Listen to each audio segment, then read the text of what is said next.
안녕하세요. 저는 대구 수성구에서 살아가고 있는 37살 정이현입니다. 제 이름 석자를 또박또박 말하는 일, 저는 그게 꽤 오래 걸렸습니다. 말하는 법이 아니라 인정하는 법 말입니다. 왜냐하면 제 인생은 시작부터 이름이 아니라 버림으로 불렸거든요. 저는 엄마에게 떠밀리듯 이별을 겪었습니다. 엄마는 아빠의 바람길을 끝내 참지 못하고 집을 나섰습니다. 따라서 유난히 구름 한 점 없는 날이었는데 그 쨍한 하늘 아래 현관문이 닫히는 소리는 마치 쇠창살이 내려앉는 소리처럼 묵직하고 잔혹했습니다. 저는 문 앞에서 발끝만 보며 서 있었고 그 작고 낡은 슬리퍼 위로 엄마의 눈물이 한 방울 떨어졌습니다. 미안해 이현아. 엄마가 반드시 널 데리러 올게. 절대 엄마가 널 버리는 게 아니야.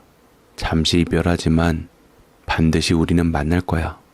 저는 흐느끼는 엄마를 보며 울지마 하고 말하고 싶었지만 저는 목이 잠겨 아무 말도 못했습니다. 그렇게 나를 안고서 호련히 집을 나간 이후 엄마는 연락조차 없었습니다. 그래도 엄마가 저는 다시 찾아올 거라 믿고 기다렸습니다만 아버지는 그리 오래 혼자 있지 않았습니다.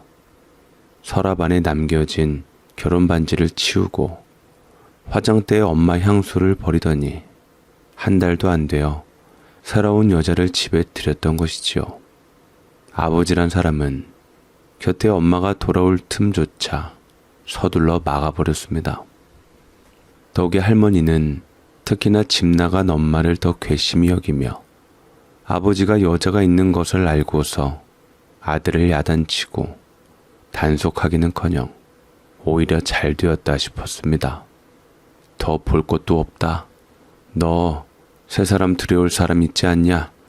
임자가 없는 것도 아니고 남편 자식 버리고 나간 물건은 더 이상 볼 것도 없어. 이제 새 가정을 꾸려야 하지 않겠냐? 그렇잖아도 저도 그 문제에 관해서 상의 좀 하려고 했어요. 사실은 진작에 그러려고 했지만 사정이 있는데 그게...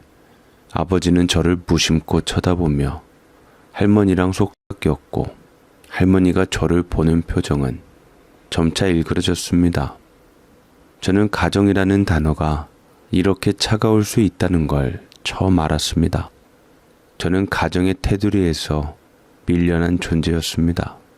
아버지 할머니가 속닥거리며 웃고 있을 때 저는 뒷방에 틀어박혀 잠든 척을 했고 밥상에 숟가락이 하나 모자랄 때마다 저는 괜히 죄책감이 들어 조용히 물만 마셨습니다. 결국 아버지는 저를 할머니에게 맡기고 새장가를 들었습니다. 그리고 새장가 간 새엄마는 얼마 안 있다 부부 금슬이 좋았던지 새 생명을 갖게 되었죠. 이제는 아버지에게는 저는 아랑곳하지 않는 짐덩어리에 불과했습니다. 그래서인지 할머니는 눈빛에 늘 무언가 짜증스러운 게 담겨 있었고 저는 그 눈빛을 볼 때마다 마치 내가 짐처럼 느껴졌습니다. 할머니의 손은 거칠고 뜨거웠습니다. 아이고 이 혹덩어리.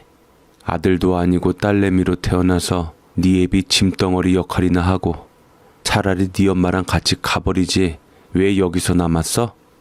그 손으로 제 등을 칠 때 저는 괜히 억울하고 화가 났습니다. 그러면서도 그래도 나를 거둔 건 할머니였는데 또 그런 생각을 하는 제 자신이 몹시도 믿고 작아 보였습니다. 하지만 그 할머니도 그나마 오래 계시지 않았습니다. 차가운 병실 창밖으로 겨울비가 부슬부슬 내리던 날 할머니는 그래도 구박 속에서도 제가 걱정이 되었던지 제 걱정을 하면서도 애비 원망하지 말고 잘 살라고 이름을 3번 불렀고 그 마지막 불림 속에 이 세상에서 제가 기댈 유일한 기둥 하나가 툭 하고 부러졌습니다. 그때부터 저는 친척들 손에 전전하다가 결국은 고모 손에 길러지기 시작했습니다. 고모는 입버릇처럼 말했습니다. 나 아니었으면 너 같은 애는 벌써 고아원에 처박혔어. 감지덕지인 줄 알고 집안일 좀 돕고 네 동생들 잘 챙겨라. 그 말은 그냥 말이 아니었습니다. 죄책감이라는 말의 무게를 저는 그 사람의 입을 통해 처음 배웠습니다. 입양, 고아원, 버려진 아이. 그 말들을 고모는 제가 상처를 입든 말든 스스럼 없이 던졌지만 그 조각들이 제 마음속에서는 날마다 녹슬고 뾰족한 흉기가 되어 스스로를 찌르도록 만들어졌습니다. 눈치라는 것도 그때 처음 익혔습니다. 숨소리조차 조심스럽게 내야 했고 고모 자녀들이 보는 앞에서 웃는 것도 사치처럼 느껴졌습니다. 고모네 식구들이 외식을 하러 나갈 때 저는 집에 남아 설거지를 마무리하고 사촌들이 입던 옷이 제 옷장이었고 학교에서 돌아오면 어린 사촌들의 밥부터 챙기고 기저귀를 갈고 재워야 했습니다. 그 집에서 제 나이는 아무런 의미가 없었습니다. 고모는 늘 제게 말했죠. 눈치가 있음 네가 좀 도와야지. 너도 여자잖니. 여자의 쓸모란 다 가정 내에서 이루어져야지. 안 그럼 네가 무슨 염치로 이곳에 있을 수 있겠어? 네, 고모. 제가 밥값하면 되지요. 열심히 해볼게요.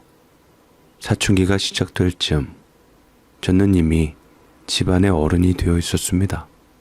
야자 끝나고 지친 몸으로 돌아와도 잠든 사촌의 이불을 다시 덮어주고 내일 아침밥을 미리 생각해야 했습니다. 그렇게 살아도 고모는 한 번도 저를 칭찬하지 않았습니다. 오히려 늦잠을 자면 게으르다며 작은 반항에도 은혜를 모른다고 야단쳤습니다. 저는 자라면서 누군가의 짐이 되는 법만 배웠습니다. 기댈 수 있는 사람은 없었고 위로란 것은 텔레비전 드라마 속에서만 나오는 이야기라 여겼습니다. 그리고 성인이 되자마자, 그러니까 20살 생일 하루 전날 밤, 고모는 제 앞에 봉투 하나를 던졌습니다. 그 안엔 현금 10만 원과 주소가 적힌 종이 한 장이 들어있었습니다. 내일부터 거기로 출근해. 숙식 제공된단다. 밥 줄 수 있을 때 떠나는 게 서로 편하겠지. 말 끝에 고모는 저를 한 번도 쳐다보지 않았습니다. 거의 내쫓기는 느낌이었지요. 하지만 그렇다고 저도 고모네 집이 안달복달하며 붙어있고 싶지는 않았습니다. 차라리 잘 되었다 싶었지요.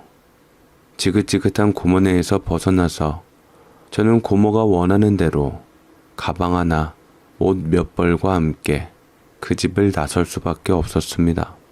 겨울비가 땅을 적시던 새벽, 버스를 기다리는 정류장에서 제 발목을 감싸던 찬 기운보다 마음속 공허함이 훨씬 더 서늘하게 느껴졌습니다.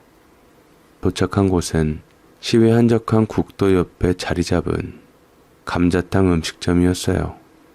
감자탕 집에서 일한 지 얼마 지나지 않아 사장님은 제게 종종 말을 걸기 시작했습니다. 요새 일하는 건 어렵지 않아? 요새 사람답지 않게 손이 야물딱지던데. 네, 열심히 일하는 거 알아서 기특해서 그래.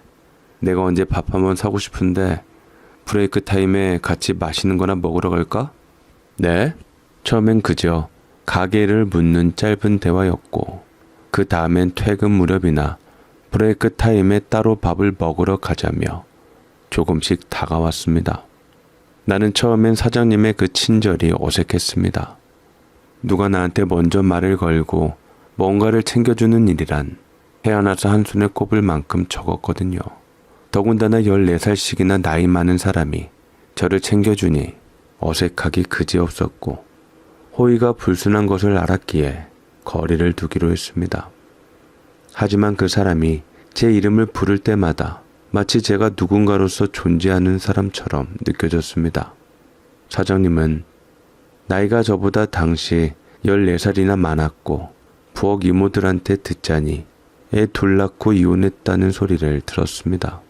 누가 봐도 부담스러워 보일 만한 조건을 가진 사람이었습니다. 그래도 어쩐지 마음이 쓰였던 것은 사장님의 자식들이 비록 얼굴 한번 보지 못했지만 제 처지랑 비슷해 보여서 괜시리 사장님 볼 때마다 마음이 안 좋았습니다. 하지만 그 사람은 제 앞에서 자신을 감추지 않았습니다. 사장님이 계속 얘기를 하니 저도 어쩔 수 없이 사장님이랑 같이 직원들 다 퇴근하고 가게에서 이것저것 시켜 먹었는데 사장님은 술 한 잔을 들이키더니 짠한 얼굴로 눈시울을 붉혔습니다. 어른들 잘못으로 인해서 우리 애들만 짠하지. 다 내 잘못으로 이혼을 한 거야. 내가 못나지만 않았어도 전처가 다른 남자와 떠나진 않았겠지. 내가 다 잘못한 거야. 그래서 내가 사실 애들 볼 낯이 없어. 저는 마음이 울컥했고 자신의 전처 이야기도 아이들이 엄마를 그리워하는 마음도 솔직하게 털어놓았습니다. 저는 사장님의 마음에 조금씩 마음의 벽이 허물어져 갔고 사장님의 친절을 조금씩 받아들였습니다. 그리고 저도 어느 순간부터 분위기에 이끌려 제가 어떻게 살아왔는지 제 얘기를 꺼내었습니다. 어느 누구도 제대로 들어준 적 없던 할머니가 돌아가시던 날 고모에게 들은 말, 혼자 설거지를 하다 울었던 기억, 그런 것들을 말이지요. 사장님은 묵묵히 들어주며 손수건을 내어주었고 그 말들에 대해 어떤 판단도 하지 않았습니다. 그 침묵이 위로처럼 느껴졌습니다. 그래서였을까요? 그 사람의 두 손이 제 어깨를 감싸 안았을 때 저는 처음으로 누군가에게 기댈 수 있겠다는 감정을 느꼈습니다. 사랑이었는지는 잘 모르겠습니다. 하지만 분명한 건 저는 그때 살아남아야 했습니다. 다시 어디로 가야 할지 모를 막막한 삶에서 누군가의 지붕 안에 들어가 숨을 돌릴 수 있다면 그것만으로도 제게는 충분했습니다. 그래서 결심했습니다. 그 사람의 지난 이야기, 두 아이, 책임과 무게, 모든 걸 받아들이기로 말이지요. 누군가에게는 계산적이라 말할 수도 있겠지만 저에게는 살아남기 위한 선택이었습니다. 우리 결혼하자 이연아. 내 아이들의 엄마가 되어줘. 네, 그럴게요. 당신의 그 말을 기다렸어요. 저는 그렇게 사장님의 아내가 되기로 마음을 먹었습니다. 결혼식은 작고 조용하게 치렀습니다. 축복보다 시선이 많았고 미소보다 수군거림이 더 컸지만 저는 그날만큼은 무언가 새로운 삶이 시작되리라 믿고 싶었습니다. 드디어 나도 가족이라는 테두리 안에 들어선 거라고, 이제는 누군가의 보호 아래 쉴 수 있을 거라고요. 하지만 현실은 너무 빨리 그 환상을 깨뜨렸습니다. 신혼이라는 말은 제 삶에 단 하루도 존재하지 않았습니다. 아침 6시 가게 문을 열기 전부터 저는 주방 바닥을 닦고 무거운 감자 박스를 나르며 하루를 시작했습니다. 손끝이 물에 불어 트고 뜨거운 국물에 댄 자리에 다시 김칫국이 튀고 숨 돌릴 틈도 없이 점심, 저녁 손님을 치르고 나면 이미 몸은 천근만근이었지만 집에 돌아가면 더 고된 일이 기다리고 있었습니다. 남편은 피곤하다는 이유로 손 하나 까딱하지 않았고 아이 둘은 제가 낳지도 않았지만 제 몫이 되었습니다. 숙제도 씻기기도 간식도 잠자리까지 모든 돌봄이 당연하다는 듯 제게 주어졌습니다. 그 아이들이 처음엔 저를 엄마라고 부르지 않은 게 오히려 고마웠습니다. 엄마라는 말은 제겐 아직도 먼 이야기였으니까요. 거기에 시어머니까지 합가하며 제 삶은 숨 쉴 틈 없는 좁은 방처럼 바뀌었습니다. 그분은 말끝마다 거지 같은 네 수준에 이 집 들어온 것만 해도 감지덕지라며 제 존재를 자꾸만 깎아내렸습니다. 늦게 일어나면 게으르다. 애들이 울면 손을 못 쓴다. 남편이 피곤하면 아내 노릇을 못하니 일하면서도 항상 내조에 신경 써라. 모든 비난이 제 몫이었습니다. 안팎으로 너무 힘들기만 하니 제대로 숨을 쉴 수가 없어서 코피가 나는 일이 다반사였고, 이렇게 짐이 클 줄 알았으면 전처럼 월급 받으며 가게에서 일하는 게 훨씬 낫다고 생각이 들었습니다. 하지만 이미 제 선택은 돌이킬 수가 없었기에 감내하는 수밖에 없었지요. 겨우겨우 견디며 하루하루 버텼을 때 어느 날 가게 뒷주방에서 설거지를 하다 허리가 휘청하며 그대로 바닥에 주저앉았습니다. 심장은 쿵쾅대고 숨이 턱턱 막혔습니다. 누군가 와서 제 손을 잡아주길 바랬지만 그날 제 옷자락을 잡은 건 시어머니의 날카로운 목소리뿐이었습니다. 시모는 엎어진 저에게 발로 차는 신용을 하며 한마디 하더라고요. 아픈 티 좀 그만 내라. 요즘 며느리들은 피곤하면 눕고 힘들면 병자인 척이야. 죽을 병도 아닌데 무슨 쇼를 하냐? 네가 얼마나 편하게 살아왔으면 그깟 일로 쓰러지냐? 내 인생은 왜 항상 이런 식으로밖에 안 될까? 참담했지만 제 인생에서는 너무나도 흔하게 있는 일이었기에 저는 그 말에 대꾸하지 않았습니다.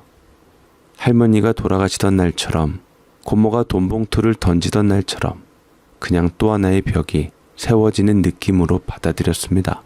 저는 하루하루 생활하면서 그들이 생각하는 이상적인 며느리에 대해 처절하게 비참하게 배웠습니다. 몸살 기운에 정신이 아득해 겨우 아이들 잠자리를 봐주고 방으로 들어와 이불을 뒤집어 쓴 채 두었는데 희미하게 열린 거실문 너머로 두 사람의 목소리가 들려왔습니다. 처음엔 그냥 잡담이려니 했습니다. 하지만 제 이름을 직접적으로 거론하지 않았음에도 그 말들이 너무도 또렷하게 날카롭게 제 심장을 꿰뚫었습니다. 너 저런 미혹한 애랑 계속 살아야겠냐? 시어머니의 음성은 낮았지만 또렷했습니다. 냉소와 멸시가 담겨 있었고 그건 마치 오랫동안 쌓아온 불만을 꺼내놓은 듯 능숙하게 이어졌습니다. 잠든 척하며 귀를 기울이던 저는 그 말 한마디에 숨이 걸려 가슴이 먹먹해졌습니다. 미혹하네. 살아오면서 많이도 들어본 말이었습니다. 고모도 그랬고 학교 친구들도 심지어 나 자신조차 마음속으로 그렇게 불렀던 적이 있습니다. 하지만 그 말이 지금 제 남편의 어머니 입에서 그리고 제 남편 앞에서 나왔다는 사실이 무엇보다 참을 수 없었습니다. 허나 더 참을 수 없고 아프고 고통스러운 건 그 말에 이어진 그토록 믿었던 남편의 대답이었습니다. 에이, 그래도 없는 것보단 나아요. 미혹하니까 군말 없이 일 잘하는 거지. 안 그럼 벌써 이혼한다 나가 떨어졌지요. 젊어서 가게 일 잘하고 집안에선 찍소리 않고 어머니 비유도 잘 맞추잖아요. 거기다 이리저리 참견할 친정 부모도 없고 얼마나 편해요. 그 순간 제 머릿속에서는 한동안 멈췄던 시계가 다시 돌아가는 것 같았습니다. 어릴 적 고모집 부엌에서 기름 묻은 설거지를 하며 듣던 말투, 누구 하나 감싸주지 않던 말의 결들, 그 모든 과거가 지금 이 거실의 대화로 되살아나 제 뼛속까지 차갑게 적시고 있었습니다. 남편은 저를 사랑해서 데려간 것이 아니었습니다. 필요했던 겁니다. 입 다물고 일할 누군가, 눈치 빠르게 움직일 누군가, 감정 없이 기계처럼 존재할 없는 것보단 나은 존재가 필요했던 것이었습니다. 이불 안에서 조용히 눈을 떴습니다. 그 어떤 눈물도 나오지 않았습니다. 분노도 서러움도 아니었습니다. 그보다 더 깊고 무서운 감정이었습니다. 그 소리를 들은 그날 밤 몸이 부들부들 떨려왔습니다. 이불을 꼭 끌어안고 있었지만 그 안에서 조용히 오르던 떨림은 추위 때문도 열 때문도 아니었습니다. 그건 분명히 공포였습니다. 내가 지금까지 살아온 모든 시간이 그저 이용당해 왔다는 깨달음, 그리고 앞으로도 이 집에서 사람 취급받지 못한 채 하루하루를 견뎌야 한다는 절망, 그 두 가지가 동시에 밀려들어 숨이 막힐 만큼 무서웠습니다. 그러나 그 무서움은 그들에 대한 분노보다 이 집을 나서지 못하는 저 자신에 대한 두려움이었습니다. 나는 혼자 살 자신이 없었습니다. 그 사람 말만 따나 의지할 만한 곳도 갈 곳도 없었고 도움을 청할 사람도 없었으며 무엇보다 세상이 너무도 무서웠습니다. 어릴 때부터 누구 하나 내 손을 잡아주지 않았던 세상, 기댈 수 없다는 것을 너무 일찍 알아버린 세상, 그 세상 속에 혼자 떨어진다는 건 그들 곁에 남는 것보다 더 깊고 외로운 고통의 바다처럼 느껴졌습니다. 그래서 저는 그들이 나를 가족으로 생각하지 않더라도 내가 그들을 가족이라 믿기로 했습니다. 차라리 그렇게 착각하면서라도 곁에 붙어 있는 편이 살아남기에 조금이라도 덜 두려울 것 같았으니까요. 하지만 하루하루는 그 믿음조차 갉아먹는 나날의 연속이었습니다. 아침이면 욕설을 견뎌야 했고, 낮이면 가게에서 허리를 펼 새도 없이 일해야 했으며, 밤이면 아이들의 뒷바라지와 남편의 심기를 살피는데 남은 기운을 전부 쏟아야 했습니다. 그런 나날들 속에서 나는 점점 말수가 줄어들었고, 감정이 희미해졌으며 내 얼굴조차 거울에서 낯설게 느껴지기 시작했습니다. 이건 내가 아니다. 하지만 이게 나의 유일한 삶이라는 생각에 또다시 아무 말 없이 고개를 숙이고 말았습니다. 살아있는 것과 견디는 것은 분명히 다르다는 걸 그때 처음으로 서서히 깨달아가고 있었습니다. 그 와중에 외국에서 유학하고 있었던 시동생이 귀국한 동시에 결혼 소식이 들려왔습니다. 남편에게는 터울 많이 지는 남동생이 있었는데 남편보다 10살이나 어리고 저보다는 4살 정도 더 많았습니다. 시동생은 어려서부터 머리가 비상하고 남들보다 공부를 열심히 해서 시댁 식구들은 모두 다 시동생을 으뜸으로 여기며 살아왔죠. 우리 병석이가 학교 공부만 열심히 해서 장학금 받고 명문대 들어가고 대학원도 들어가고 교수님 추천으로 외국 유학까지 다녀왔어.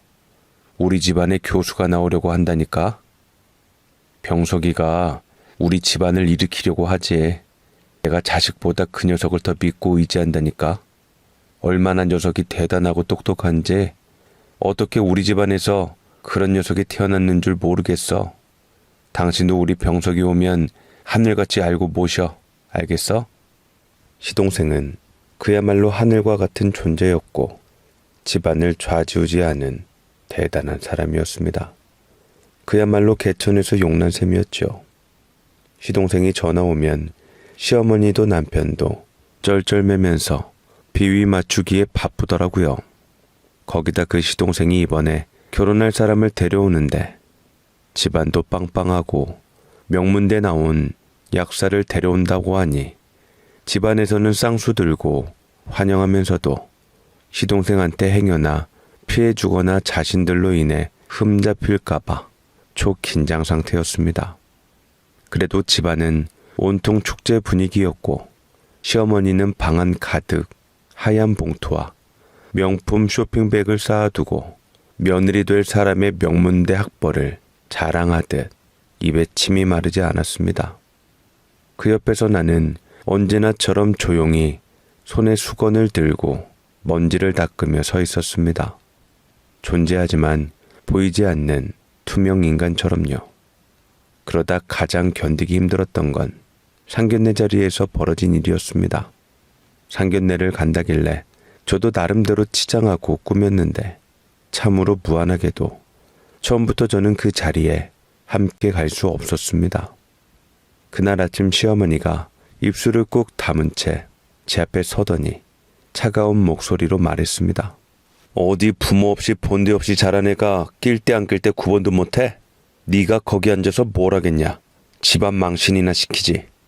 안 그래도 우리가 부족하다는 소리 듣는데 너 하나 때문에 창피당할 순 없다.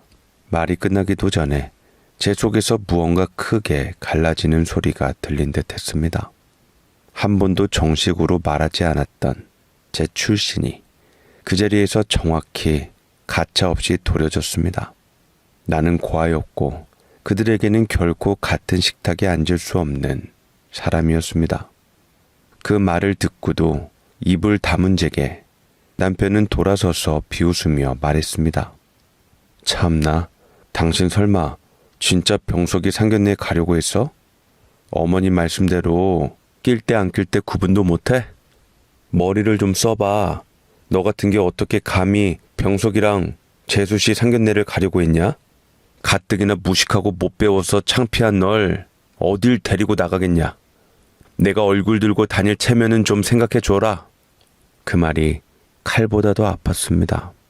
그동안 가게에서 손에 물집이 잡혀도 아이들이 엄마 아니잖아 하고 대놓고 무시해도 나는 가족이라는 말로 스스로를 달래며 견뎠는데 남편조차 나를 창피한 짐이라 여겼다는 사실에 더는 아무것도 붙들고 싶지 않았습니다. 그렇게 저는 상견례를 못 가게 되었고 눈물을 머금고 애써 공들여서 한 화장품을 빡빡 지우며 늘 하던 습관처럼 집안일을 했는데 자꾸만 서럽고 눈물이 나더라고요. 그렇게 상견례를 마치고 도련님은 동서될 사람이랑 결혼식 준비를 빠르게 마쳤고 동서될 사람은 한번 집에 온다고 했지만 약국일이며 학회며 워낙 바쁘다는 핑계로 결국 오지 않았습니다. 처음에는 열등감에 우리 집안 사람들 무시하는 거냐고 했지만 그나마 시동생이 잘 설명하니 그래도 좋은 집안 사람이라 이해해야 한다며 더 이상 토달지 않았습니다. 그나마 다행이었지요. 동서가 온다 하면 한상 차림으로 절 내내 고달프게 할 테니 그나마 안 온다는 소식에 마음이 놓였습니다. 그리고 시동생의 결혼식 날 창피하다 무식하다 어쩐다 했음에도 나는 어찌어찌 자리에 함께하게 되었습니다. 뒤늦게 옷을 마련하고 낡은 신발을 꺼내 닦으며 초라한 외모를 애써 단정하게 정리해 보았지만 거울 앞에 선 제 모습은 여전히 끼어든 사람이라는 느낌을 벗지 못했습니다. 그날 동서를 처음 보았습니다. 단정한 핀으로 머리를 넘긴 그녀는 말수가 적었지만 말 한마디, 눈짓 하나에도 품격이 묻어났습니다. 더 놀라운 건 그 옆에 앉은 동서의 어머니였습니다. 차분한 미소, 고운 한복 자락, 그리고 무엇보다 말없이 주변을 살피는 눈빛 속에 품위가 느껴졌습니다. 조용히 뒷모습을 정리해주는 모습에서 그녀가 어떤 사람인지를 단박에 알 수 있었고 나는 그 장면을 보며 속으로 조용히 울컥했습니다. 나도 저런 엄마가 있었으면 내 인생은 조금은 다르지 않았을까. 순간이었지만 마음이 두근거렸습니다. 세상에는 누군가에게 따뜻한 손이 존재한다는 사실에, 그리고 그 손이 내 것이 아니라는 현실에 가슴이 저려왔습니다. 하지만 그런 감정도 식이 끝나고 집안 분위기가 정리되면서 산산이 부서지기 시작했습니다. 시어머니는 결혼식장에서 돌아온 다음 날부터 이제는 대놓고 저와 동서를 비교하기 시작했습니다. 네 동서는 약사잖아. 사람이 태어난 기질도 애시당초 너와는 다르고 고와. 말하는 것도 조용하고 행동도 점잖고 나이가 다가 아니다. 넌 좀 보고 많이 배우고 존경하는 마음을 가져라. 밥상 앞에서도 가족 모임에서도 시어머니는 항상 제 몫의 국을 가장 늦게 떠주었고 동서가 무언가를 하려고 하면 귀한 손님 큰일이나 나는 줄 알고 일단 웃으며 말리기부터 했습니다. 됐어. 넌 손대지 마. 그런 건 네가 할 일이 아니야. 이런 거 하는 사람은 따로 있는 법이다. 다 이언니한테 시키면 돼. 동서는 그런 말이 나올 때마다 도리어 미안한 듯 제 쪽을 바라보며 난감하게 말했습니다. 그러지 말고 제가 할게요, 어머니. 형님도 힘드실 텐데 이런 건 저도 도와야죠. 아서라, 됐다니깐. 그 고운 손에 어찌 물을 묻히노. 사회생활하고 돈 버는 애가 이런 일 함부로 하면 괜히 안 좋은 기운이 물든다. 하지만 그래도 동서가 나서서 저를 돕겠다며 조심스럽게 말해주곤 했지만 시어머니는 단호했습니다. 넌 그런 말 하지 마. 쟤는 신경 쓸 필요도 없다. 우리 집 식모처럼 산 애인데 어찌 귀한 손길을 저런 애랑 함께 하려고 해?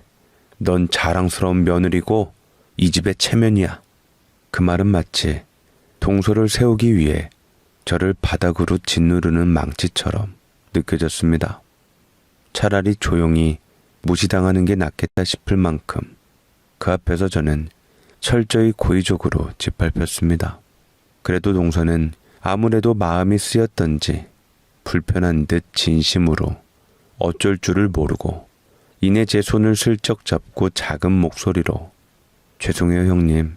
제가 도와야 하는데 라고 말했지만 그 말조차 슬프게 들렸습니다.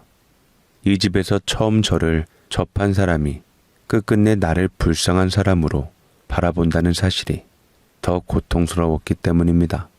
그래도 어쩔 수 없다는 것을 알고 나는 계속해서 비참해져 갔습니다.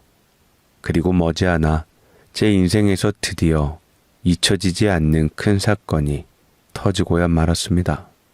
딸은 엄마 팔자 닮는다고 하나요? 그날은 이상하리 많지 바람 한 점 없는 오후 가게 주방 안. 저는 집안일을 생각보다 빨리 마치게 되었고 제가 좀 쉬고 있자 시어머니는 제가 쉬는 꼴을 차마 못 보겠던지 얼른 가게 가서 일을 도우라고 저를 등 떠밀었습니다. 저는 겨우겨우 집안일에 지친 몸을 이끌고 이것저것 챙기고 가게로 나갔는데 뭔가 여자의 육감 같은 게 있잖아요. 기분이 쎄하고 등골이 서늘하고 그 느낌이 났습니다. 저는 불안한 예감에 천천히 다가갔습니다. 뚝배기에서 끓어오르는 감자탕 냄새 사이로 남편의 웃음소리가 새어나왔고 익숙한 알바생의 목소리가 그 웃음에 따라 붙었습니다. 나는 그저 접시에 김치를 덜다가 주방 뒷문이 살짝 열린 틈으로 두 사람의 그림자가 겹쳐지는 걸 보게 되었습니다. 그 순간 제 심장은 주방 바닥에 쏟아진 국물처럼 서서히 천천히 하지만 걷잡을 수 없이 무너져 내렸습니다.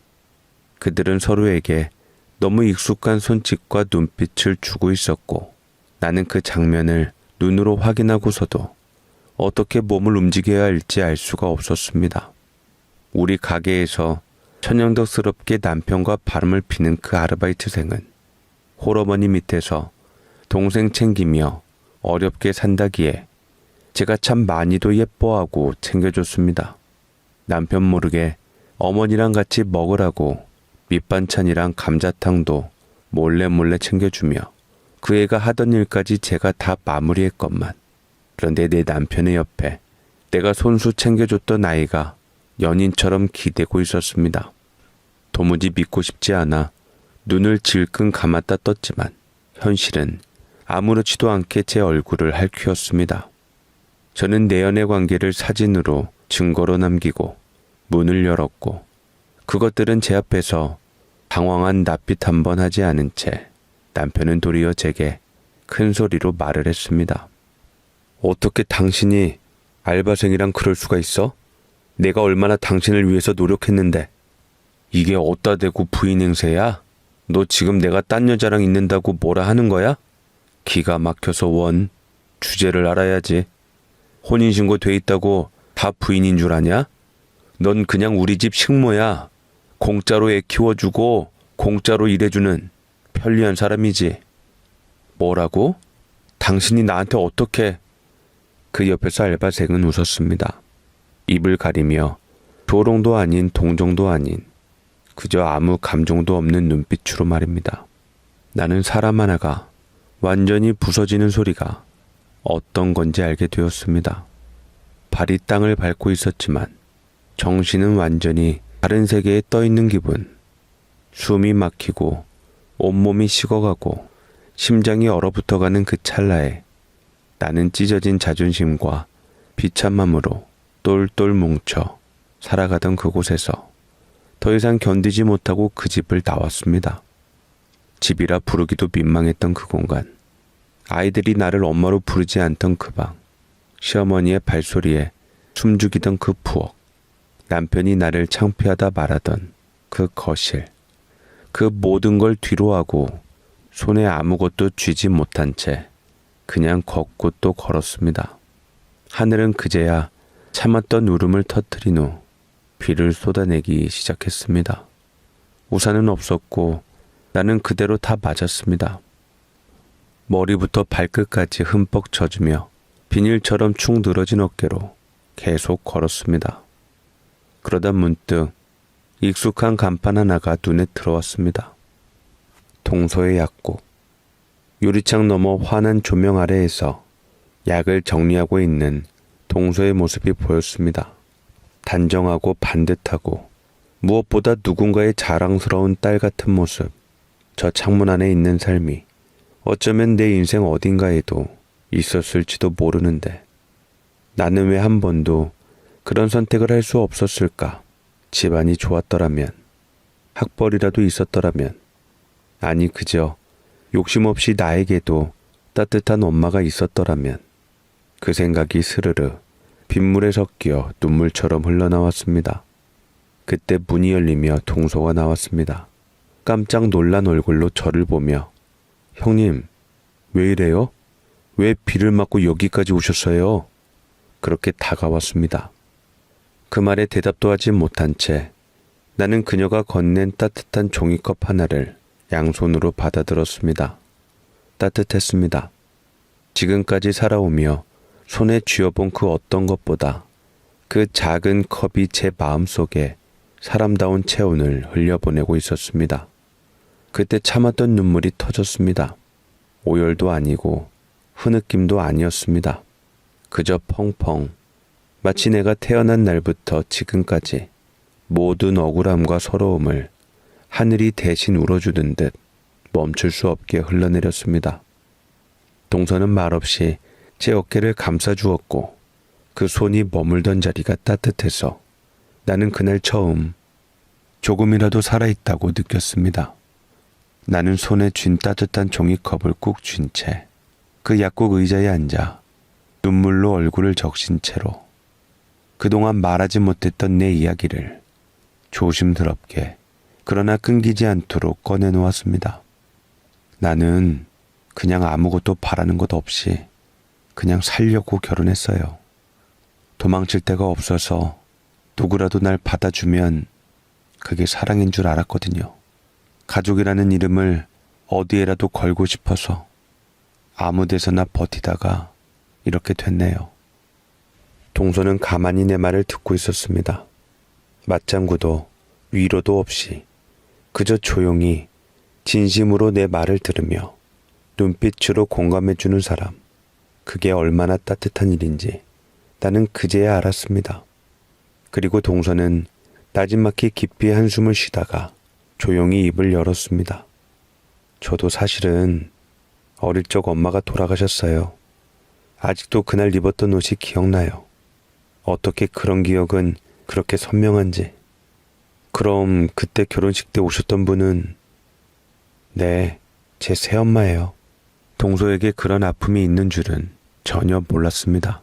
구김살 하나 없이 아무 어려움도 없이 온실 속의 화초처럼 그렇게만 자랐다고 생각했는데 저는 동서의 아픔이 새삼 전해져 오면서 묘한 동질감을 느꼈습니다. 동서는 착잡한 듯 했다가 이내 미소를 짓고 말을 이었습니다. 엄마가 돌아가시고 얼마 안 돼서 새엄마가 들어왔는데요. 처음엔 반감도 있었고 말도 안 들었어요. 가출도 2번이나 했고 공부도 놓아버렸고요. 동서는 쓴웃음을 지으며 작은 약봉투를 손에 쥐었다 폈다 하다가 다시 고개를 들었습니다. 근데요, 저는 결국은 새엄마 덕분에 살았어요. 마지막까지 저를 미워하지 않고 기다려줬거든요. 밥 먹자고 불러주고 아플 땐 약도 챙겨주고 한 번도 진짜 엄마라고 생각해 본 적 없는데 결혼할 때 그 사람 손 꼭 붙잡고 같이 식장에 들어갔어요. 그때 깨달았어요. 가족이란 주는 사람 마음에 따라 만들어지는 거라는 거요. 나는 말문이 막혔습니다. 그녀가 들려주는 삶의 고백이 내 안의 외로움과 맞닿은 순간 어딘가 단단하게 굳어있던 마음이 조금씩 풀어지는 것 같았습니다. 동서는 제가 표정이 그나마 누그러지자 덧붙였습니다. 형님, 저 형님 처음 봤을 때부터 왠지 모르게 좋은 사람 같았어요. 사람이 부드럽고 따뜻한 게 느껴졌거든요. 설사 형님이 앞으로 제 가족이 아니게 되더라도 이것도 큰 인연이라고 할 수 있는데 저희 앞으로 진짜 자매처럼 잘 지내면 좋을 것 같아요. 그 말이 지금껏 들어본 어떤 말보다도 사람답게 살아도 괜찮다고 말해주는 첫 문장처럼 들렸습니다. 저는 동서에게 큰 위로를 받으며 고개를 끄덕였습니다. 울음 섞인 숨결 사이로 귀한 동서가 내게 손을 내밀어줬다는 걸로 황송하기까지 해서 겨우겨우 그래도 분명히 말했습니다. 고마워요. 정말 고마워요. 그날 약국안 서늘한 봄비가 아직도 그치지 않았던 밤, 나는 처음으로 누군가와 가족이 되고 싶다는 마음을 내가 먼저 품게 되었습니다. 그날 이후 무언가 조금씩 달라지기 시작했습니다. 동서는 말없이 곁에 있어주는 걸 넘어서 이젠 집안일 하나하나에도 분명한 태도를 드러내기 시작했습니다. 시어머니 생신 잔치 자리에서도, 명절 음식 준비로 아침부터 분주할 때도, 가게 일로 내가 지쳐 보일 때도 동서는 늘 한 발 앞서 제 편을 들어주었습니다. 형님이 이런 거 다 하시면 안 돼요.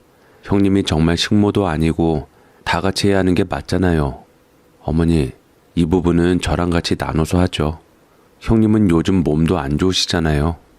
그렇게 말할 때마다 시어머니의 얼굴은 굳어졌지만 워낙 동서가 단호했기에 더는 예전처럼 막무가내로 밀어붙이지 못했습니다. 저는 뭔가 제 편이 생긴 것 같아서 든든했습니다. 저보다 어린 동서지만 제가 의지할 수 있고 기댈 수 있는 것이 참 좋았습니다. 시어머니는 동서가 가고 나서 어떻게 동서를 구워 삶았냐고 막말을 했지만 더 이상 저는 아랑곳하지 않았고, 저는 힘을 기르기 위해서 이 집안에서 받은 굴욕들을 증거로 남기기 시작했습니다. 남편은 더 이상 제가 바람에 대해 말을 안 차 그럼 그렇지 하며 넘어갔지만 제게는 분명히 증거가 있었고 더한 큰 증거를 잡기 위해 기다리고 있을 뿐이었습니다. 그러다가 동서가 지인들과 간단히 여행을 간다며 나도 함께 가자고 했습니다. 사실 처음엔 망설였습니다. 내가 어울릴 자리가 아닌 것만 같아서 조용히 빠지는 게 예인 줄 알았거든요. 하지만 동서는 단호했습니다. 형님이 꼭 가셔야 해요. 좋은 공기 마시고 맛있는 것도 드시고 가끔은 형님도 대접받는 자리 있어야죠. 그 말을 듣고 마음이 흔들렸을 때 시어머니가 곧장 끼어들며 나섰습니다. 아니, 그게 무슨 소리냐? 이현이가 왜 거길 눈치 없이 따라가? 다들 배운 사람들만 있을 텐데 양심이 있으면 그런데 따라다니는 거 민망한 줄 알아야지. 괜히 동서 체면 깎지 말고 그냥 집에 있어. 그 옆에서 남편도 어김없이 맞장구를 쳤습니다. 누가 보면 너도 잘난 사람인 줄 알겠어. 가서 괜히 욕 듣지 말고 가만히 있어. 언제 주제 파악을 좀 할래? 그 말에 나는 고개를 숙이려 했지만 동서가 그 순간 테이블에 있던 물컵을 조용히 치우고 두 손을 단정히 모은 채 조용하지만 힘있는 목소리로 말했습니다. 어머니, 아주버님, 이번 자리는 형님을 위한 자리예요. 형님은 저보다 훨씬 더 많은 일을 해오셨고 저보다 훨씬 더 대단한 분이에요. 저는 제 주변에서 학벌 가지고 차별하는 사람은 두지 않아요. 형님은 장점이 훨씬 많으신 분이니 그러니 이젠 그만 형님을 그런 시선으로 안 보셨으면 좋겠어요. 말을 마친 동서의 눈빛은 흔들림 없이 단단했고 그 자리에 있던 누구도 그 말에 쉽게 반박하지 못했습니다. 그리고 그날 저녁 남편은 평소처럼 짜증을 내며 방으로 들어갔지만 시동생, 그러니까 동서가 꽉 잡고 있던 그 도련님이 조용히 식탁 한켠에서 숟가락을 내려놓고 말했습니다. 어머니, 제가 가만히 지켜보자니 형수한테 너무하세요. 형수님 아니었으면 형이 가게 제대로나 굴릴 수 있었겠어요?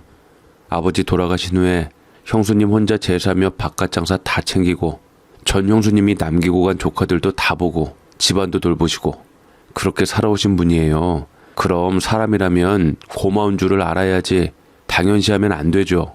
그렇게 희생하면 더 잘할 줄 알아야 하는 게 인간의 도리예요. 아니 병서가 네 처에 이어서 너까지 제 편을 들려는 거냐? 편을 들려는 게 아니라 사실을 말하는 거예요. 이러니까 우리 집안이 더 우스워지는 줄 왜 모르세요? 그리고 형도 말 좀 가려서 해. 형수님 창피하다고? 내가 보기엔 형수님보다 창피한 건 형이야. 보니까 형 재벌을 개 못 준다고 또 딴짓하는 것 같은데 조카들 보기 창피하지도 않아? 그래서 한번 이혼했으면 됐지 또 이혼하고 싶어? 그 말에 집안이 잠시 조용해졌습니다. 숨소리마저 들릴 만큼 정적이 감돌았습니다. 도련님 말을 듣자니 남편의 말은 거짓이었던 것 같습니다. 분명 전처가 바람나서 이혼했다고 했는데 정작 바람을 핀 사람은 남편이었던 것이었죠. 전처는 저와 달리 참지 않고 아이들까지 두고 가면서까지 헤어졌던 사람이었습니다. 엄마도 그렇고 전처도 그렇고 다 자신을 위해서 똑똑한 선택만 하는 여자들인데 왜 나는 끝없이 미혹하게 선택을 해서 저들에게 인생을 깎여 먹고 이용이나 당할까 서글퍼졌죠. 그 침묵 속에서 나는 조심스럽게 고개를 들었습니다. 내 편이 없을 거라 믿었던 그 집안에서 동서와 도련님이 나란히 내 편에 서 있었다는 사실이 믿기지 않을 만큼 따뜻하게 느껴졌습니다. 새삼 하늘이 맑아 보였습니다. 햇살은 따뜻했지만 남편과 시어머니를 보는 제 마음은 그 어느 때보다도 차가웠습니다. 시어머니는 마치 오래 묵은 먼지를 털어내듯 말했습니다. 참나, 아주 미육하게만 봤더니만 용한 재주가 있구나. 네 동생이랑 시동생을 네 편으로 만들다니. 내친김에 지긋지긋하니 이제 너도 좀 나가라. 순순히 이혼하고 우리 아들이랑 갈라섰으면 좋겠다. 이제 우리도 너 더는 못 받아줘. 남편도 곁에서 고개를 끄덕이며 말했습니다. 더는 너랑 사는 거 의미 없어. 법적으로도 정리하자. 이혼하는 거 간단해. 서류에 사인만 하면 돼. 짐은 이미 싸뒀어. 이혼 서류는 식탁 위에 아무렇지도 않게 올려져 있었고 종이 한 장에 내 지난 세월이 그렇게 쉽게 찢기듯 정리되고 있었습니다. 이혼 청구해야 할 사람이 누군데 나라는 사람의 삶이 단지 도장을 하나 찍는 걸로 끝날 수 있다니 그 사실이 마음을 가장 아프게 했습니다. 짐이라고 해봐야 몇 벌 되지 않은 옷과 며느리 행세하면서 제대로 갖추지 못했던 허술한 화장품 몇 개, 그리고 내가 아꼈던 한 번 찍은 가족 사진이 담긴 낡은 액자 하나, 그리고 좀 더 마음을 가라앉히고 나서 해야 할 내가 받은 부당함에 관한 소송 자료에 대한 증거, 그걸 챙기고 집을 나서기 직전 나는 동서에게 전화를 걸었습니다. 이제 떠나요. 그동안 고마웠어요. 동서 덕에 많이 위로받았어요. 진심이었습니다. 그나마 힘든 상황에서 제가 제일 위로받은 것은 뒤늦게 나타난 동서의 존재였어요. 어머니는 허구한 날 저와 동서를 비교했지만 정작 동서는 나를 감싸 안아주고 지켜주었습니다. 제가 마지막 인사를 할 사람 또한 동서밖에 없었습니다. 전화기 너머 동서는 잠시 조용하더니 곧 이렇게 말했습니다. 형님, 잠깐만요. 지금 어디세요? 저희 집으로 잠깐만 와주세요. 할 얘기가 있어요. 제게 할 말이요? 다 끝난 마당에 내게 할 말이 뭐가 있을까? 그 목소리는 단호하면서도 조심스러웠고 나는 이상하게도 그 말을 거절할 수 없었습니다. 이제 누구에게도 의지하지 않겠다고 다짐했는데도 동서의 말 한마디에 마지막 남은 힘을 끌어모으듯 천천히 그녀의 집을 향해 걸음을 옮겼습니다. 초호화 고층의 신축 아파트였어요. 부자 아파트로 유명한 조식도 나온다는 그 아파트. 동서 친정에서 해줬다고 처가 잘 만났다며 시어머니가 좋아했던 것이 떠올랐습니다. 동선의 현관문을 조심스레 들어서는 순간 나는 괜히 손끝이 저려왔습니다. 가방도 없이 봉투 하나 없이 빈손으로 들어온 내 자신이 너무 부끄럽고 그 부끄러움이 몸을 타고 올라와 얼굴이 뜨겁게 달아오를 지경이었습니다. 형님 오셨어요? 그냥 편하게 있어요. 아무것도 안 가져오셔도 돼요. 동서는 제 마음을 안다는 듯 환하게 웃으며 나를 맞이해 주었지만 그 웃음이 따뜻할수록 내 속은 더 복잡해졌습니다. 남의 집에 의지하려고 들어서는 발걸음, 한때는 나도 며느리였다는 자존심이 오늘따라 유난히 발목을 잡았습니다. 그런데 거실 쪽으로 시선을 돌리자 웬 여성 한 분이 앉아 계셨습니다. 차분한 눈빛, 단정한 자태, 머리 안으로 흐트러짐 없이 가만히 앉아있는 모습에서 자연스럽게 기품이 느껴졌습니다. 멀리서 한번 본 기억이 떠올랐습니다. 시동생 결혼식 날 동서 옆에서 조용히 웃고 계시던 그 모습, 지금도 여전히 다정하고 말없이 앉아있어도 사람을 편안하게 만드는 기운이 감돌았습니다. 동서는 그 사람을 보며 말했습니다. 형님, 인사드리세요. 제 어머니세요. 오늘 우연히 저희 집에 들르셨는데 형님 얘기를 하고 나니 어머니가 꼭 뵙고 싶다고 하셨어요. 나는 어색하게 허리를 숙이며 인사를 건넸습니다. 처음 뵙겠습니다. 저는 정이연이라고 합니다. 정이연? 그 순간 그 여인의 얼굴빛이 변했고 내 얼굴을 오래도록 바라보는 그 눈빛에 왠지 모를 떨림이 느껴졌습니다.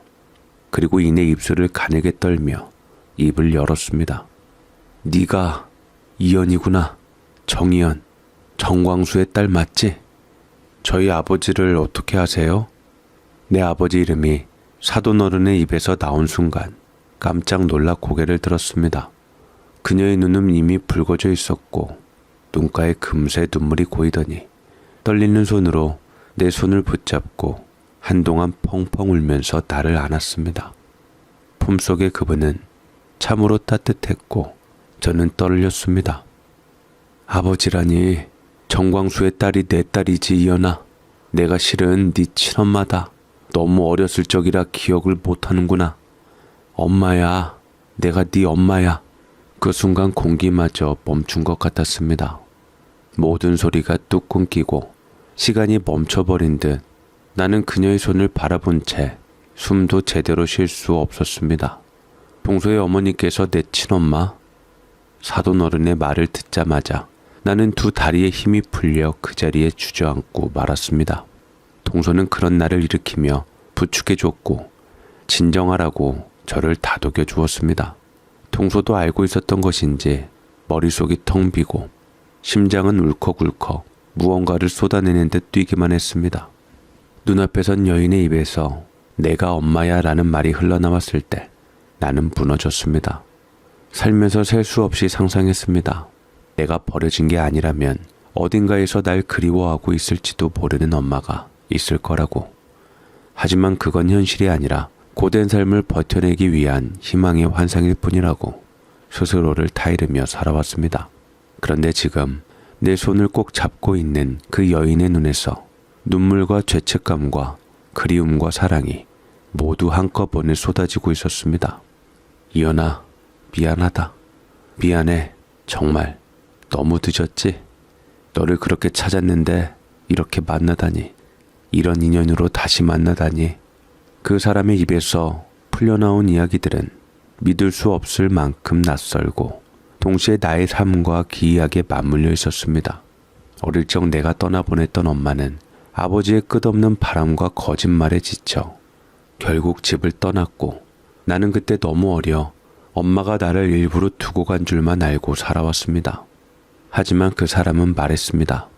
너를 데리고 못 나간 나를 용서해라. 하지만 내 인생만을 찾겠다고 너를 그곳에 두고 간 게 아니야. 정말 죽을 만큼 괴로웠어. 미안하다. 너를 두고 가서 너무나도 미안해. 내 친어머니의 얘기를 듣자니 그렇게 나를 두고 떠나간 후 나를 다시 찾으러 오기 위해서 열심히 돈을 벌다가 우연히 알게 된 남자와 재혼을 하게 되었고 그 남자는 제법 부자였다고 했습니다. 지금은 눈을 감았기에 그 남자의 어린 딸, 그러니까 지금의 동서를 친어머니는 친딸 이상으로 애지중지 키웠다고 했죠. 그래도 동서를 볼 때마다 제 생각을 안 한 적이 단 한 번도 없었다고 했습니다. 항상 엄마는 이연이한테 늘 진심이었어. 너를 사랑하지 않은 게 아니야. 너를 잊은 적은 단 하루도 없었어. 내가 낳은 아이, 엄마 품에 안겨있던 너를 두고 집 밖으로 온 그날 이후로 난 늘 죄인이었어. 미안하다는 말밖에 할 말이 없구나. 그러면서 사돈어른은 더 낮은 목소리로 말했습니다. 혜민이 아버지가 아이를 낳자고 했을 때도 나는 안 된다고 했어. 물론 네 동서인 혜민이도 걸렸지만 제일 큰 이유는 너 없이 다른 아이를 품에 안을 용기가 없었어. 그래서 결국 아이도 포기했지. 난 그냥 너만 기다렸어. 언젠가 어디선가 너와 다시 마주칠 날을 기다리면서. 그날 결혼식장에서 내가 멀찌감치 앉아있는 걸 보았을 때 그분은 순간 숨이 멎는 줄 알았다고 했습니다. 표정, 눈빛, 체형 모든 게 너무 낯익고 가슴이 이상하게 뛰어서 결국 동서를 통해 내 이름을 알아봤고 정이연이라는 이름을 듣는 순간 그분은 단번에 확신했답니다. 너는 내 딸이야.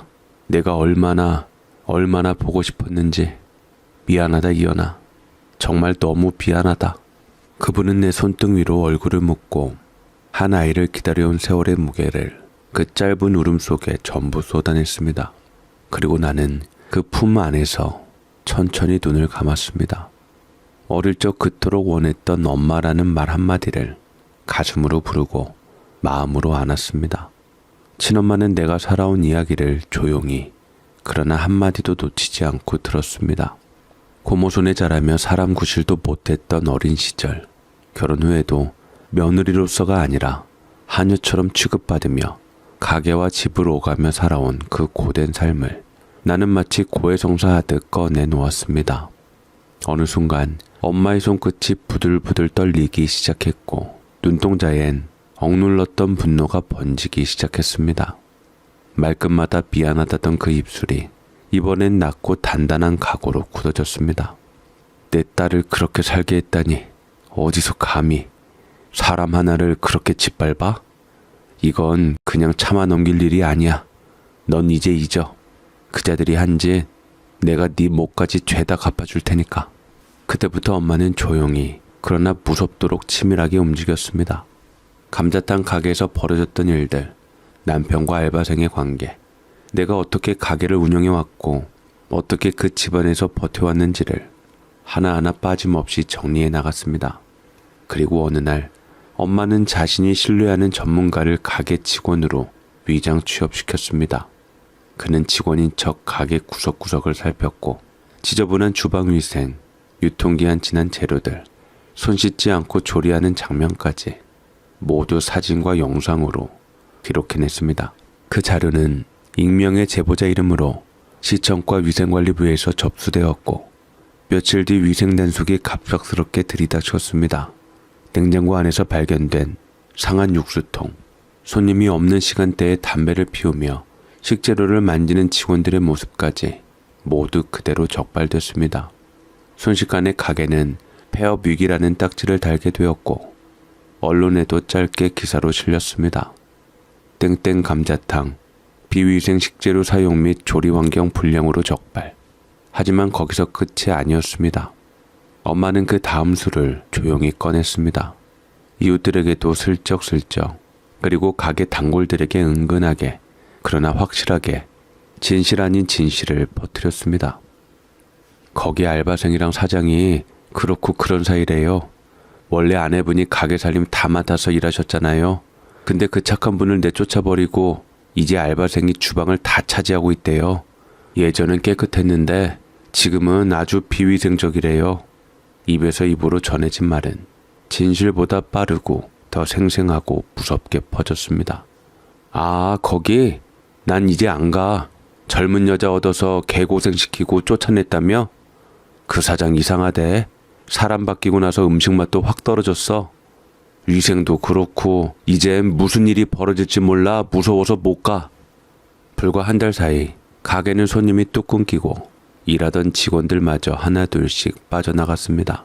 남편은 눈앞에서 무너져가는 가게를 지켜보며 어쩔 줄 몰라 했고 시어머니는 아무것도 모른 채 그런 남편을 보며 날이 선 비난을 퍼붓기 시작했습니다. 그러면서도 그들은 그 모든 일이 어디서 시작된 것인지 전혀 눈치채지 못하고 있었습니다. 엄마는 멈추지 않았습니다. 가게가 휘청이는 것만으로는 충분하지 않다는 걸 그들이 내 삶을 어떻게 짓밟았는지 알게 된 순간부터 엄마는 더 이상 물러설 생각이 없었습니다. 이제부터는 네가 입을 다물지 말아야 돼. 네가 어떻게 살았는지, 누가 너를 어떻게 만들었는지 세상에 보여줘야 해. 말 안 하면 그 사람들은 절대 부끄러워하지 않아. 그렇게 엄마는 내가 그동안 꾹꾹 눌러 삼켰던 일들, 감자탕 가게에서 한 푼도 받지 않고 강제 노동을 했던 것, 가족 내에서 폭언과 정서적 학대를 견뎌왔던 것, 부당하게 쫓겨났던 상황들까지 전문 변호사와 함께 하나하나 법적으로 정리해 소송 절차를 시작했습니다. 그 과정에서 엄마는 동네 사람들 사이에 조용히 또렷하고도 강력한 진실의 씨앗을 뿌리기 시작했습니다. 그 집 시어머니 말이야. 그 며느리 착하다고 소문났었는데 실은 하루도 안 빠지고 구박하고 내 연녀한텐 눈 감고 있었대. 동서가 그렇게 잘해주려 해도 편가르기 장난 아니었다더라. 한두 마디로 시작된 말은 마치 바람을 타고 퍼진 불씨처럼 동네 구석구석으로 퍼져나갔습니다. 언젠가 내게 무심하게 수저를 하나 덜어주던 사람들조차 지금은 수군거리며 그 집 앞을 지나갈 때마다 흠칫 고개를 돌리곤 했습니다. 그들 스스로가 만들어온 미선의 껍질이 한 꺼풀 두 꺼풀씩 벗겨져 이제는 도망갈 곳도 없게 된 그날, 엄마와 나는 모든 준비를 마친 뒤 감자탕 가게 문을 조용히 밀고 들어섰습니다. 가게 안은 텅 비어 있었습니다. 예전엔 분주하게 국물이 끓고 손님들의 웃음소리가 들리던 공간이 이제는 숨조차 내쉬기 버거운 침묵으로 가득했습니다. 남편과 시어머니는 우리가 들어서는 걸 보자 놀란 눈으로 일어났습니다. 하지만 엄마는 눈 하나 깜짝하지 않았습니다. 대신 조용히 앞으로 나서서 무너져가는 그들의 눈앞에 서서 낮고 단단하게 말했습니다. 이제 내 딸, 우리 이연이 건들지 마라. 이 아이 내가 지킬 거야. 그 목소리는 단지 경고가 아니었습니다. 그건 딸을 빼앗긴 여자가 오랜 세월을 견디고 되찾은 사랑에 대한 선언이었고 평생을 짓눌렸던 나를 세상 앞에 다시 사람으로 세우는 소리였습니다. 나는 그 말 한마디에 수많은 억울함과 분노, 피해자로만 살았던 날들이 조금씩 벗겨져 나가는 것을 느꼈습니다. 엄마는 가게 안을 천천히 둘러본 뒤 날 한번 바라보며 고개를 끄덕였습니다. 이제는 끝이라는 듯. 그리고 나는 마침내 아무 말 없이 그 가게 문을 활짝 열고 나섰습니다. 내가 그토록 오랜 시간 갇혀 있었던 작고 어두운 감자탕 집을 그날 완전히 등지고 나왔습니다. 그리고 마침내 그토록 애지중지 키우며 온갖 정성과 기대를 쏟아부었던 그 개천에서 용난 도련님마저 결국 자신의 가족들을 향해 낮고 단단한 목소리로 입을 열었습니다. 이젠 제발 좀 그만하세요. 형수님한테 그렇게까지 했다는 거 이제 와서 다 들으니 내가 어디 얼굴 들고 다닐 수 있을지 모르겠어요. 엄마, 형, 부끄러운 줄 아세요? 형수님이 누군데 당신들이 그런 식으로 대할 사람이었어요? 나도 이제 더는 가족이라는 이름으로 당신들 감싸고 싶지 않아요. 더 이상 내 인생에서 망신당하는 일 만들지 말고 그냥 사라져 주세요, 제발. 병서가 안 돼. 우리를 버리면 안 돼. 우리가 너를 어떻게 키웠는데 네가 우리 집 기둥인데 병서가.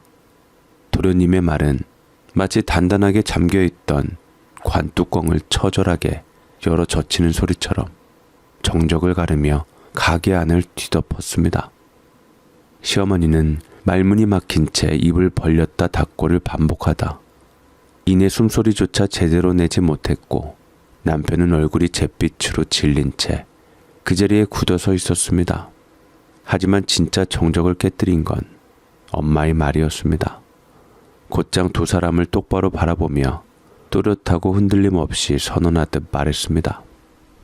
이렇게 훌륭한 사돈 인연을, 이렇게 귀한 딸과 며느리를 당신들은 어쩌면 그리도 천하게 만들 수 있었을까요?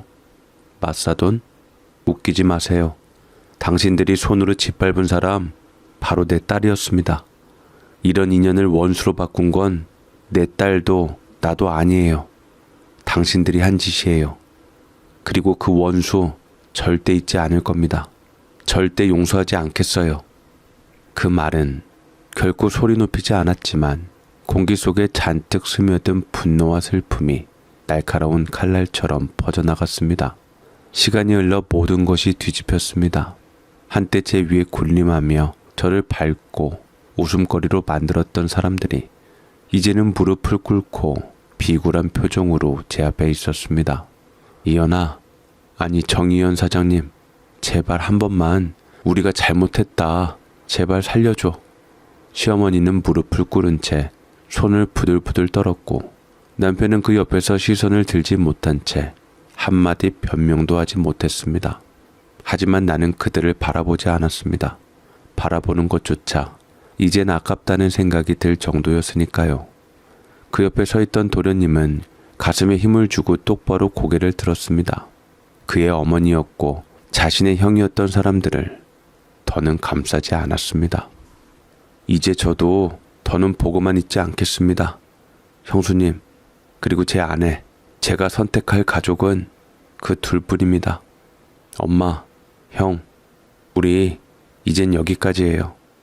그 말 한마디가 끝나자 마치 긴 막이 내려진 듯 그들과의 모든 인연은 조용히 그러나 단단하게 끝이 났습니다. 그 후 난 내 진짜 가족과 새로운 삶을 시작했습니다. 엄마는 내 이름으로 가게 하나를 내어주었습니다. 간판에는 정연 감자탕, 그리고 작게 따뜻한 국물처럼 사람답게라는 문구를 새겼습니다. 나는 처음으로 사장이 되어 위생 하나 손맛 하나 허투루 넘기지 않고 매일 정성으로 가게를 열고 매일 웃으며 손님을 맞았습니다.